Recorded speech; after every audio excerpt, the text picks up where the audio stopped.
Seja bem-vindo ao canal católico A Palavra de Vida. Meu nome é Marcelo Hatakeyama, sou catequista das mídias sociais e da internet. Desde já eu venho pedir o seu apoio. Dá um joinha nesse vídeo e se inscreve no nosso canal se você não for inscrito, tá? Fazendo o favor. Muito obrigado. E vamos para o vídeo de hoje. Sejam bem-vindos à Escola da Fé Cristã. O Senhor Jesus Cristo é o professor e todos nós somos os seus alunos. Vamos ao vídeo de hoje. O livro do profeta Jeremias. Uma nova aliança. E a gente acompanha o vídeo de hoje pela Bíblia Pastoral, nossa Bíblia de estudo, e também pela liturgia diária de fevereiro de 2025, ano C. Vamos ao vídeo de hoje. Irmãos e irmãs, sejam uma vez bem-vindos ao nosso canal católico A Palavra de Vida. Pois é, e seja bem-vindo também à Escola da Fé Cristã. Jesus Cristo é o professor, Ele é o mestre, tá? E nós todos somos seus discípulos e discípulas de Jesus, alunos e alunas do Senhor Jesus Cristo, amém? Amém. E o tema de hoje é falar do profeta Jeremias, que é da primeira leitura de domingo passado, do dia 16 de fevereiro de 2025, sexto domingo, tempo comum.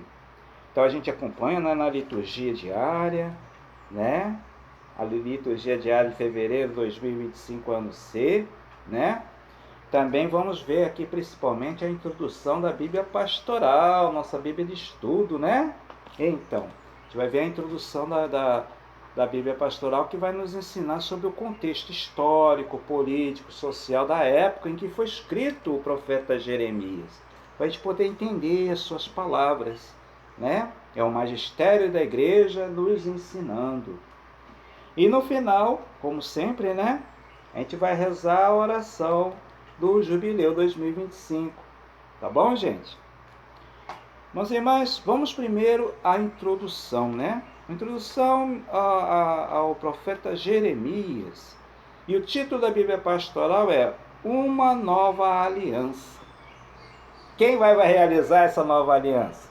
É o Senhor Jesus Cristo no Evangelho, Ele que realiza a nova e eterna aliança. Mas aqui, Jeremias já está falando, promessa de Deus, viu? Então, a introdução, que é da página 959 da Bíblia Pastoral.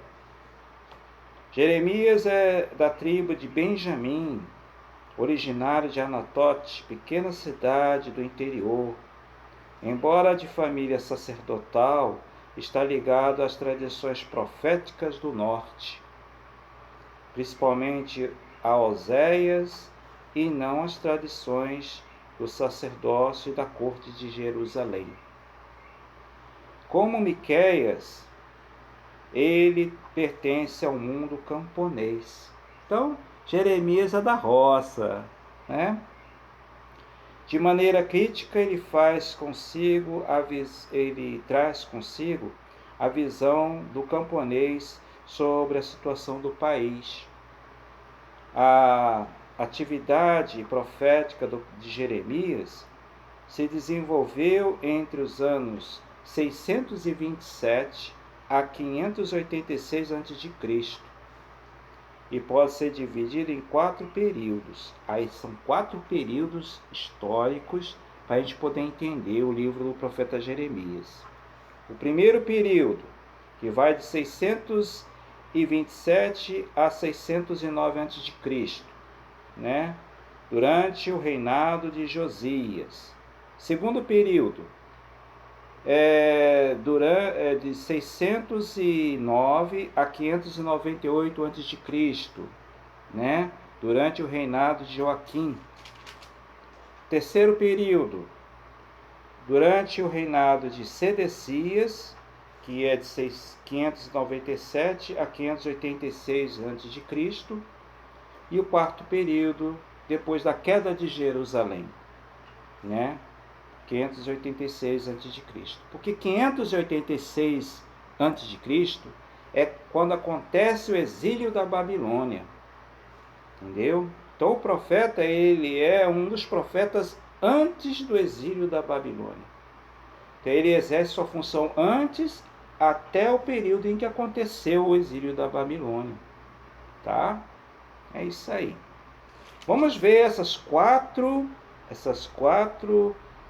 períodos, tá?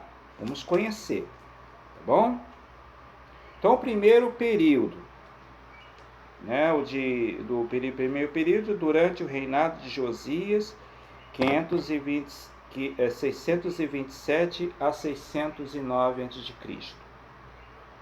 Com apenas 8 anos de idade, Josias foi nomeado rei pelo povo da terra. Aqui essa expressão indica a camada rural da sociedade. No início desse período, Jeremias acusa a idolatria e a luta para que seja erradicada totalmente do país, né? Do contrário, a situação vai piorar cada vez mais. A conversão se torna necessária e urgente. Então, problema da idolatria dentro da terra de Israel, né? Então, dentro da Palestina, né? Então aí, o que acontece? O povo estava deixando de adorar o Deus de Abraão, o Deus verdadeiro, que é o nosso Deus, tá? Para adorar os falsos deuses, os ídolos de outros países. Estavam deixando a religião verdadeira para passar para outras religiões, falando nossa linguagem no tempo de hoje, entendeu? Modernamente dizendo. E aí Deus manda Jeremias para chamar a atenção do povo. Olha, vocês estão me deixando, estão deixando de acreditar em mim? Não pode. Entendeu? Vamos continuar. No âmbito internacional, a situação política está mudando rapidamente. A Síria, grande potência da época, se enfraquece cada vez mais e já não consegue manter o controle sobre as regiões dominadas. Josias, agora de maior de idade, aproveitando o enfraquecimento da Síria, encontra ótima oportunidade para realizar ampla reforma. Na política, ele procura anexar o território do norte pertencente à Síria, desde a queda de Samaria em 722 a.C. Na economia, deixa de pagar os impostos cobrados pelos dominadores. Ao mesmo tempo, Josias promove a reforma religiosa, baseada no livro da lei, provavelmente o núcleo mais antigo do Deuteronômio. Encontrado no templo, ele tenta eliminar, né, todos os ídolos do país e restabelece um novo relacionamento social centrado na lei. É um período de prosperidade e otimismo. Por isso, até Jeremias emite um bom conceito sobre Josias. E a gente vê isso aonde?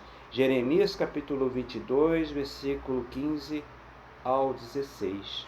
Então esse rei Josias aqui foi um bom rei. Ele tentou colocar ordem dentro do país, né?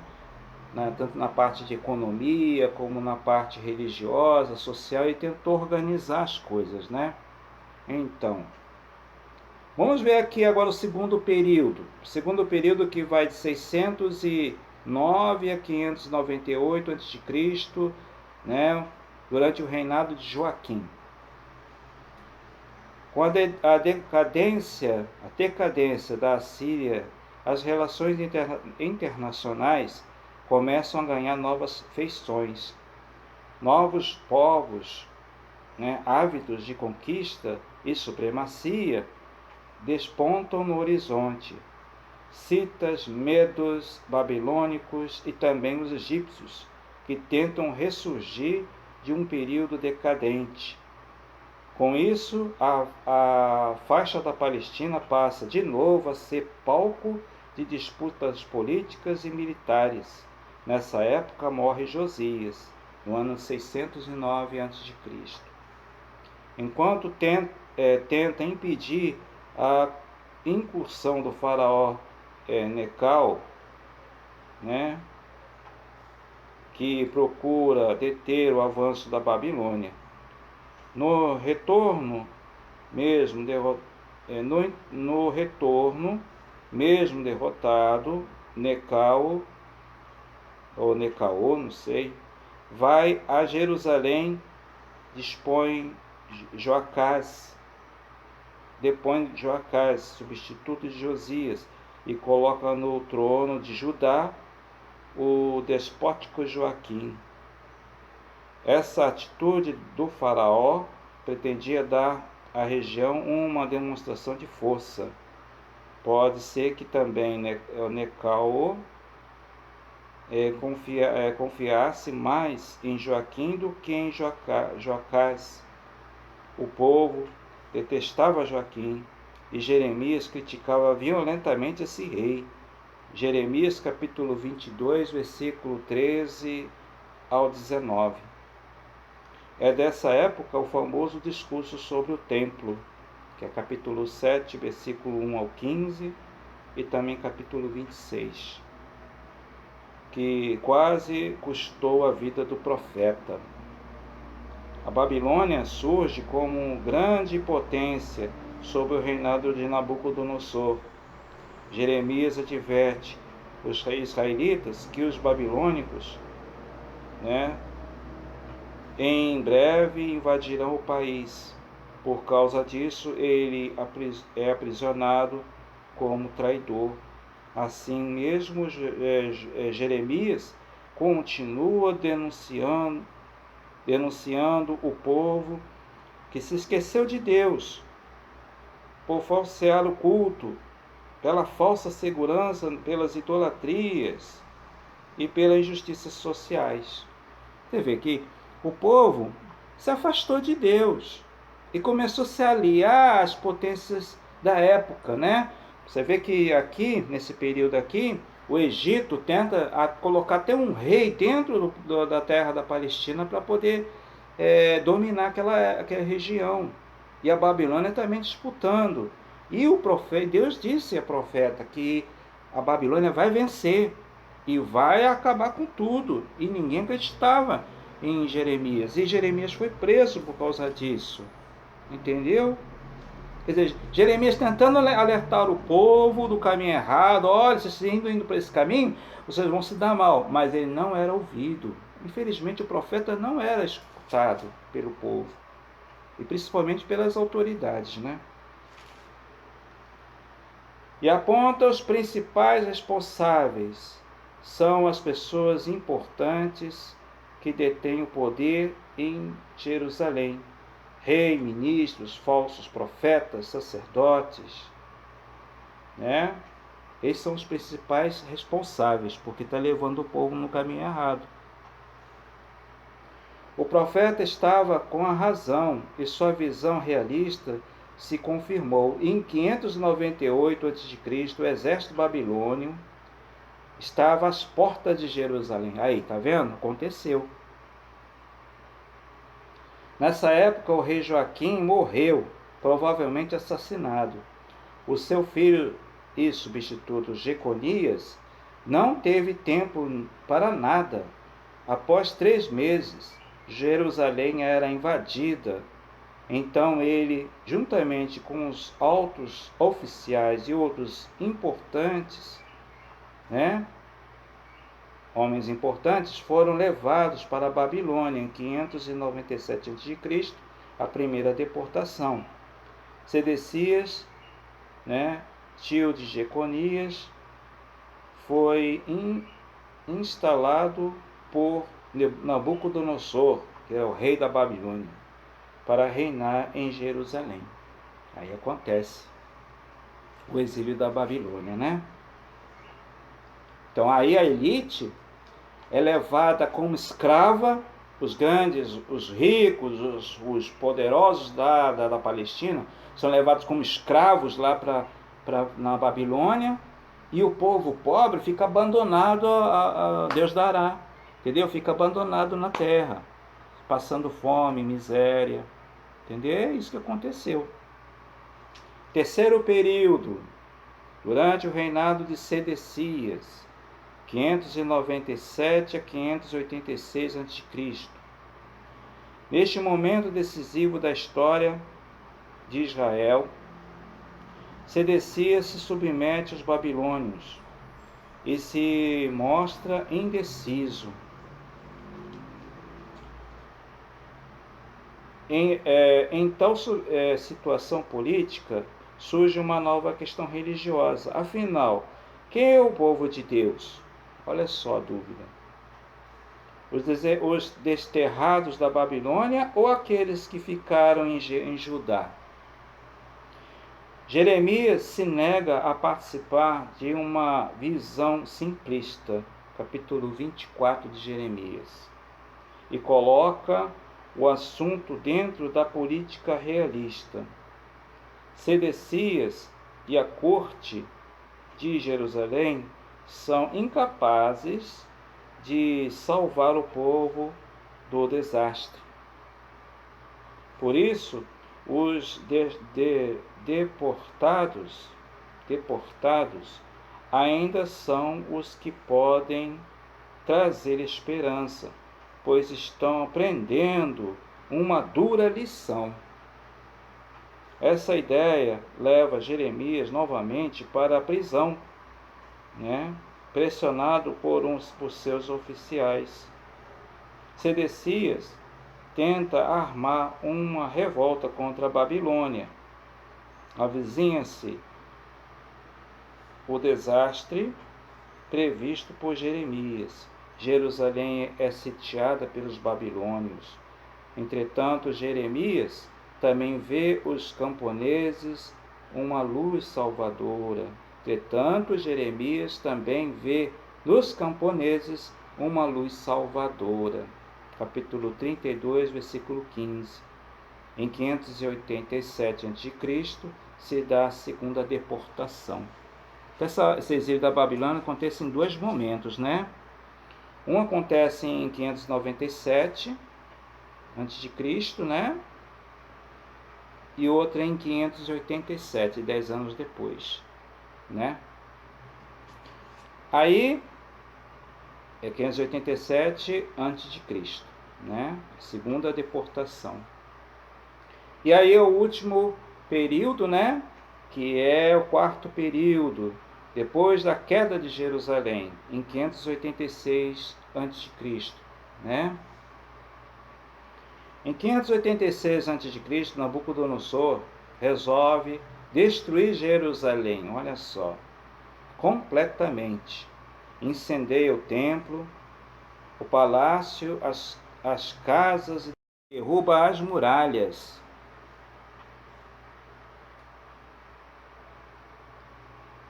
Mas concede que Jeremias fique no país. Então o profeta vai viver com Godolias, novo governador da Judéia. Nesse mesmo ano, Godolias é assassinado por um grupo de babilônicos, que é um grupo revolucionário, no caso, que se forçado, a fugir para o Egito, obrigando Jeremias a ir com eles, morando na cidade de Táfnis, de onde mais uma vez o profeta lança sua denúncia. Capítulo 40, versículo 7 ao 44, versículo 30. Tá? É difícil situar os oráculos dentro de cada período correspondente. Por isso, nas notas indica-se as instituições, a terra, né? Jeremias ele vê com tristeza isso acontecer, né? No entanto, sua confiança em Deus é que, sempre fiel, lhe deu a capacidade de mostrar ao povo e a nós esse mesmo Deus manterá seu relacionamento conosco sem precisar de instituições mediadoras. Aí fala do capítulo 31, versículo 31 ao 34. Então, irmãos e irmãs, é um pouco triste a história de Jeremias, porque é uma época complicada. Havia muita disputa das grandes potências em cima da terra da Palestina naquele tempo. Mas o povo, em vez de ficar firme na fé, no Deus verdadeiro, no Deus de Abraão, né? Não, ele começou a seguir outros deuses, né? Querer agradar outras nações, a se aliar a outros poderosos internacionais e acabou se dando mal. Entendeu? Jeremias fez de tudo para alertar o povo, mas ninguém queria escutar Jeremias. E aconteceu o exílio da Babilônia, né? E ele assistiu toda aquela situação, né? Mas vamos ver aqui agora a parte desta primeira leitura. A primeira leitura, que é justamente do dia 16 de fevereiro de 2025, sexto domingo, tempo comum, né? Jeremias capítulo 17, versículo de 5 a 8. Vamos reler essa leitura. Isto diz o Senhor: maldito o homem que confia no homem e faz construir sua força na carne humana, enquanto seu coração se afasta do Senhor. Como nos cardos do deserto, ele não vê chegar a floração. Prefere vegetar na secura e do ermo, em região salobra, desabitada. Bendito o homem que confia no Senhor, cuja esperança é o Senhor. A árvore plantada junto às águas, que se estende as raízes em busca de umidade. Por isso não teme a chegada do calor, sua folhagem mantém-se verde, não sofre míngua em tempo de seca e nunca deixa de dar frutos. Palavra do Senhor, graças a Deus. Então, quando ele fala assim, maldito homem que confia no homem, significa isso. Aquele que não confia em Deus e coloca sua confiança nas coisas do mundo, né, coloca a sua confiança nos poderosos desse mundo, acaba se dando mal. É o que aconteceu com o povo, foi parar no exílio da Babilônia, acabou com toda a sociedade. A Babilônia veio, destruiu até o templo. Mas ele diz, feliz aquele que acredita em Deus, que confia no Senhor. Ele terá, é como uma árvore plantada na beira de um rio, né? Água na Bíblia simboliza vida, entendeu? Vamos ver o que diz aqui o rodapé da Bíblia Pastoral, né? Vamos ver aqui. Então, aqui no rodapé da Bíblia Pastoral, o título está assim, a única segurança, né? A nossa única segurança é Deus, irmãos e irmãs. O homem é um ser que busca segurança. Onde poderá encontrá-la? Alguns a buscam em outra pessoa, né? Ou nas riquezas, né? Acumuladas graças à injustiça. São seguranças falsas e só podem trazer frustração. Só a confiança em Deus, né, pode levar o homem a viver e a agir com tranquilidade. É isso aí, irmãos e irmãs, só em Deus, né? Não na riqueza fruto da injustiça, não confiar nos poderosos desse mundo, não. Vamos confiar em Deus, né? É isso aí. Então, irmãos e irmãs, obrigado por você ter assistido esse vídeo até o final, né? E vamos agora encerrar com a oração do Jubileu 2025, né? Oração do Jubileu 2025. Pai que estás nos céus, a fé que nos deste no teu Filho Jesus Cristo, nosso irmão, e a chama da caridade derramada em nossos corações pelo Espírito Santo, desperta em nós a bem-aventurada esperança para a vinda do teu reino. A tua graça nos transforma em cultivadores diligentes das sementes do Evangelho, que fermentem a humanidade e o cosmos na espera confiante dos novos céus e da nova terra, quando vencidas as potências do mal, se manifestar para sempre a tua glória. A graça do jubileu revive em nós, peregrinos da esperança, o desejo dos bens celestes, e derrame sobre o mundo inteiro a alegria e a paz do nosso Redentor. A ti, Deus bendito na eternidade, louvor e glória pelos séculos dos séculos. Amém. Louvado seja nosso Senhor Jesus Cristo, para sempre seja louvado. Um abraço a todos e até o próximo vídeo, se Deus quiser. Muito obrigado a você que assistiu esse vídeo até o final. Se você ainda não deu o joinha nesse vídeo, por favor, dá um joinha nesse vídeo, tá? E se inscreve no nosso canal se você ainda não é inscrito. Muito obrigado. Até o próximo vídeo, gente. Louvado seja nosso Senhor Jesus Cristo, para sempre seja louvado.